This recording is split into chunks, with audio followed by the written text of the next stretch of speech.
Hola, espero estén bien. La presente investigación tiene por objetivo evaluar el crecimiento mandibular en pacientes de 9 grupos etarios, 6, 8, 10, 12, 14, 16, 18, 20, 22 años, mediante cefalometría de Tailander en radiografías. Van a comparar la dimensión de la rama, el cuerpo mandibular y el cóndulo en cada edad. Van a diferenciar por género, van a diferenciar por género y lado las dimensiones mandibulares y van a describir van a describir la muestra. Bien. Para el cálculo de la muestra, los estudiantes tienen que haber hecho una prueba piloto y con base en la prueba piloto se encontró, con base en la prueba piloto, está la muestra acá. Con base en la prueba piloto se encontraron varias distancias de Cohen. ¿Por qué razón utilizamos distancia de Cohen? Porque hicieron un análisis de varianza inicial en el que midieron los 9 grupos y en cada grupo midieron las diferentes variables que ellos están tomando y encontramos que la menor distancia de Cohen fue esta. Entonces, sobre una fórmula para cálculo de análisis de varianza, entonces, que es esta, con la distancia de Cohen obtuvimos un tamaño de 1800 muestras para los 9 grupos. Estas dio entre los 9 grupos le da 200 por grupo. Este dio entre 5 variables que van a medir, le da 40, y este dio entre 2 lados que van a tomar, le da tamaño 20. Esta dio entre 2. Vamos a ver aquí más. Bueno, ahora sí ya. Este valor de los dio entre 2 lados que van a medir, le dan las 20 y eso fue lo que ellos tomaron, 20 por grupo. Bien, los resultados se encuentran en esta hoja, vamos a analizarlos. Para analizar el análisis de resultados se hicieron las siguientes pruebas o análisis. Análisis exploratorio de datos para describir la muestra. Análisis por boxplot para observar la presencia de medidas atípicas y la dispersión de las medidas que ellos tienen.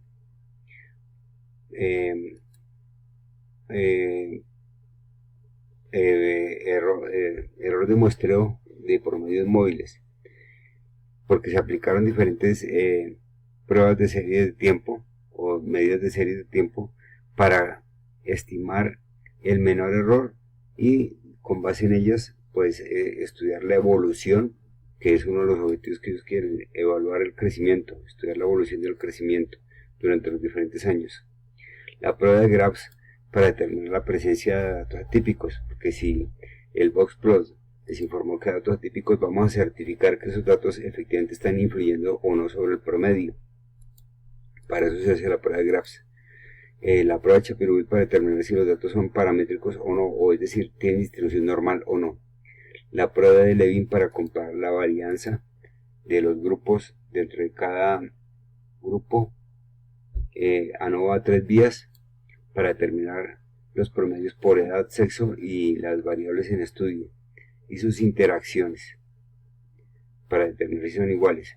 ANOVA una vía cuando se encontró que una de las variables independiente de la interacción presentaba diferencias negativas, se aplicaba el ANOVA una vía a manera de prueba post hoc del 3 vías y su post hoc respectiva, que era Tukey o Dunel. Tukey cuando Levin informaba que las varianzas eran iguales y Dunel cuando le informaba que las varianzas fueron diferentes.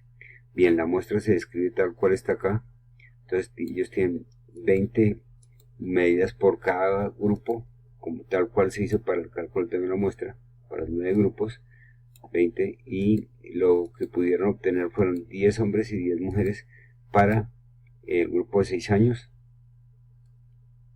como lo escribe aquí el gráfico, 11 hombres y 9 mujeres para el grupo de 8 años y así sucesivamente, tal cual está descrito acá. Y no dio muy diferente los grupos por sexo, dio 55% mujeres y 45% hombres. Bien. Aquí se describe las 5 variables: distancia mesodistal del primer molar inferior, altura condilar, altura de la rama mandibular, longitud del cuerpo y altura del cuerpo mandibular y altura del cuerpo mandibular. Ahí están las 5 variables. Y los 2 lados que se midieron, derecho e izquierdo, con sus respectivas muestras, 20 por cada grupo. Bien. Se hizo un análisis de la evolución de cada una de las variables. Entonces, para la distancia mesodistal se encontró que esta por el lado derecho y por el izquierdo tienen la evolución similar. Se aplicó promedios móviles y se encontró que por los métodos de serie de tiempo, el método que mejor ajusta y de menor error para interpretar la evolución es el método del promedio móvil. Tiene un error de 0.21 milímetros en forma absoluta. ¿Qué quiere decir eso?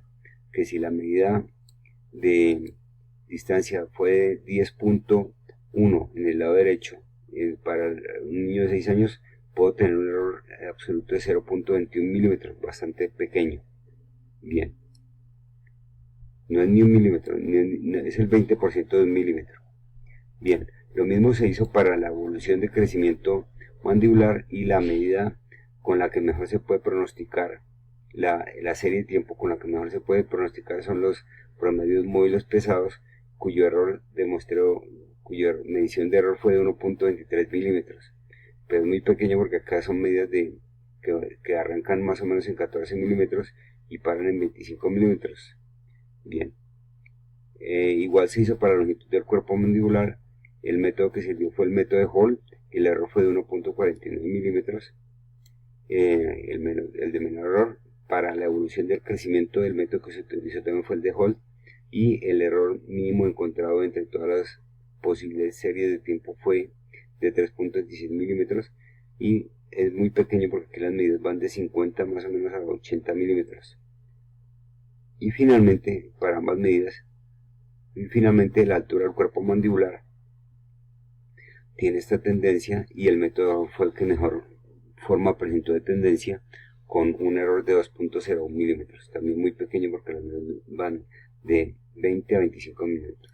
Bien, ¿qué se hizo para las comparaciones? Entonces, con la prueba de Shapiro-Wilk se verificó si los datos tenían distribución normal, los datos por sexo y por grupo. En este caso, por grupo etario, el grupo de 6 años, para hombres y mujeres, presenta distribución normal. El único que no presentó distribución normal fue la longitud de un cuerpo mandibular para el grupo de los 6 años.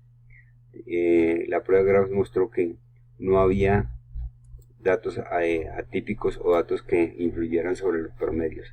Lo mismo pasó para 8 años. En el caso de los 12 años se encontró que no tiene distribución normal las medidas de distancia mesodistal del primer molar por la derecha ni por la izquierda. Igual sucedió con la longitud del cuerpo mandibular por la derecha y por la izquierda, no tenía distribución normal. En 14 años todos los datos tenían distribución normal, como bien lo ven acá. Los que están con rojo son los que no presentan distribución normal, y no había datos atípicos. En ningún caso existieron datos atípicos. Para el caso de 16 años, en 18 años hubo un dato atípico, en 16 años hubo unas medidas atípicas, perdón, una medida típica no, hubo unos datos que no tienen distribución normal, lo cual afectaría aplicar la NOVA, pero ya vamos a profundizar en este tema. Bien, finalmente se aplicó la prueba de Levin, encontrándose que tenían la misma varianza, una varianza homogénea por la derecha y por la izquierda todas las medidas de distancia mesodistal, lo que implica que no importaría si hubiera datos que no tuvieran distribución normal, porque la prueba de Levin es la prueba de varianza, y presente vamos a hacer un análisis de varianza, o sea, lo que es la varianza. Entonces, en el caso de la altura condilar, aunque no hubo la misma varianza, pues ¿qué pasó? Que todos los datos tienen distribución normal. Shapiro-Wilk informó que absolutamente todas las medidas tienen distribución normal. Entonces las condiciones de una NOVA es que tengan distribución normal y o que tengan la misma varianza. Entonces en este caso tiene distribución normal, entonces se puede aplicar un análisis de varianza robusto por esa razón. Lo mismo sucedió para las demás medidas. Bien, hablemos de las diferencias ahora encontradas allí. Se hizo el gráfico por Boxplot. Uy, aquí está mal importado, pero bueno, se los envió ahora importado de los diferentes gráficos. Y entonces ahora se hizo el gráfico para cada una de las medidas que se estudian. Entonces está la medida mesodistal de primer molar. Para la medida mesodistal de primer molar, entonces está por los diferentes grupos etarios, por los diferentes años. Se encuentra que, por ejemplo, estos datos aparentes son atípicos, pero la prueba de Graph certificó que estos datos, aunque están por fuera de la dispersión de los datos de 12 años, estos datos no generan incidencia sobre el promedio, porque la prueba de Graph ya lo certificó. Bien. Se compararon como se encontraron diferencias significativas al aplicar la ANOVA de 3 vías. El ANOVA de 3 vías comparó por edad y encontró que hay diferencias significativas a nivel de mesodistal.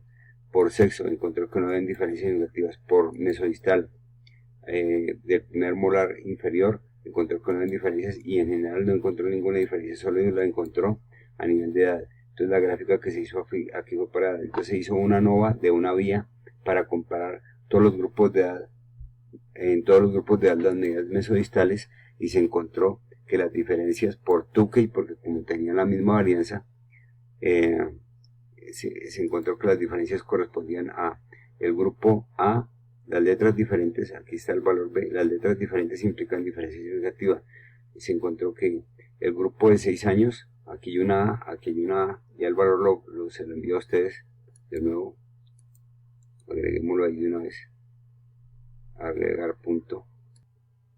Bien, se aplicó entonces la ANOVA de 3 vías, el cual hace por cada vía un análisis. Entonces, por la vía de edad encontró diferencias significativas, menor que 0.05, y por las demás no encontró ninguna diferencia significativa, ni en las interacciones ni individuales. Entonces se aplicó un análisis de varianza de una vía a manera de Poisson de la de 3 vías para la medida mesodistal por edad, y se encontró que como tenían la misma varianza, entonces quiero decir, este valor que está acá, la misma varianza es homogénea, esta es. Entonces la prueba de mostró que era la misma varianza por edad. Por esa razón, entonces se aplicó la prueba de Tukey. Y la prueba de Tukey informó, por aquí arriba, la prueba de Tukey, y la prueba de Tukey informó lo siguiente. Estoy en que mesodistal inferior. La prueba de Tukey informó que no había diferencias negativas entre el grupo de 6 años con el de 8, ni con el de 10, ni con el de 18. Y al grupo de 10 años no presentaba diferencias con el de 10 ni con el de 18. Y después todos presentaron diferencias negativas, no escribieron por eso. Entonces acá está el valor P de la ANOVA de edad, que es 1.6 por 10 al menos 7, lo que significa que es diferencia negativa. Se aplicó la prueba de Tukey y nos saca letras diferentes, implican diferencia negativa. Entonces este y este no tienen diferencia negativa, tienen toda la A, y los demás tienen B. O sea, entre estos no tienen diferencia negativa, pero estos y estos del grupo de 6, 8, 10 y 18 sí tienen diferencias negativas con los demás grupos. Igual análisis se hace con las demás variables. Bueno, muchas gracias por su atención, espero que haya quedado claro, y yo les hago llegar el archivo.